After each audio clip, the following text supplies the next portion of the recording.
ആലുവ മുട്ടത്ത് lorry metro തൂണിലിടിച്ച് 2 മരണം. മരിച്ച 2 പേരും ആന്ധ്ര സ്വദേശികളാണ്. അപകടത്തിൽപ്പെട്ട ലോറി കാണാൻ നിർത്തിയ കാറിന് പിന്നിൽ മറ്റൊരു കാർ ഇടിച്ചും അപകടമുണ്ടായി. പ്രദീപ് ജോസഫ് ചേർന്നുണ്ട്. പ്രദീപ്, എന്താണ് സംഭവിച്ചത്? ഇന്ന് പുലർച്ചെയാണ് അപകടമുണ്ടായത്. ആന്ധ്രയിൽ നിന്നും എറണാകുളം ഭാഗത്തേക്ക് മീൻ കയറ്റി വരികയായിരുന്ന കൊറുഗേറ്റഡ് ലോറിയാണ് മുട്ടത്ത് വെച്ച് മെട്രോ തൂണിൽ ഇടിച്ചത്. ലോറിയിലുണ്ടായിരുന്ന 2 പേർ മരിച്ചു. ഇവർ ആന്ധ്ര സ്വദേശികളാണെന്നാണ് അറിയുന്നത്. അതേസമയം പുലർച്ചെ 1:30 മണിയോടുകൂടിയാണ് ഈ അപകടമുണ്ടായത്. അതിനുശേഷം നെടുമ്പാശ്ശേരി വിമാനത്താവളത്തിൽ നിന്ന് തിരികെ നഗരത്തിലേക്ക് വരികയായിരുന്ന കാർ ഈ ലോറി അപകടത്തിൽപ്പെട്ട് കിടക്കുന്നത് കണ്ട് പെട്ടെന്ന് നിർത്തി.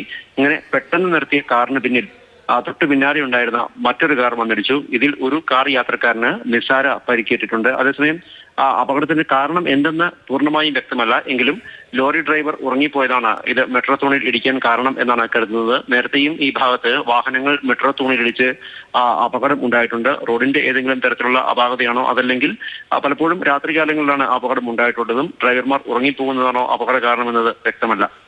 ഈ ലോറി കാണാൻ നിർത്തിയ കാറിന് പിന്നിൽ മറ്റൊരു കാർ ഇടിച്ച് അപകടമുണ്ടായതിനെ കുറിച്ച് പറഞ്ഞു. ഇതെങ്ങനെയാണ് ഉണ്ടായത്? നിയന്ത്രണം വിട്ടോ മറ്റോ വന്ന് ഇടിച്ചതാണോ? അതിലുള്ള ആൾക്കാർക്ക് എങ്ങനെയുണ്ട്?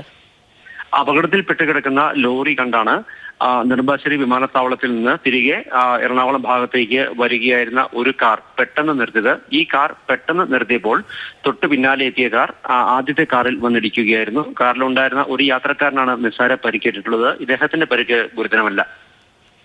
പ്രദീപ് ജോസഫാണ് വിവരങ്ങൾ നൽകിക്കൊണ്ടിരിക്കുന്നത്. ആലുവ മുട്ടത്ത് ലോറി മെട്രോ തൂണിലിടിച്ചാണ് 2 മരണമുണ്ടായത്. മരിച്ച 2 പേരും ആന്ധ്ര സ്വദേശികളുമാണ്. അപകടത്തിൽപ്പെട്ട ലോറി കാണാൻ നിർത്തിയ കാറിന് പിന്നിൽ മറ്റൊരു കാർ ഇടിച്ചും അപകടമുണ്ടായി. ഇതിലെ ഒരാൾക്ക് ചെറിയ രീതിയിലുള്ള പരിക്കേറ്റിട്ടുണ്ട് എന്നുൾപ്പെടെയുള്ള വിവരങ്ങളാണ് പ്രദീപ് ജോസഫ് ഇപ്പോൾ നൽകിയത്.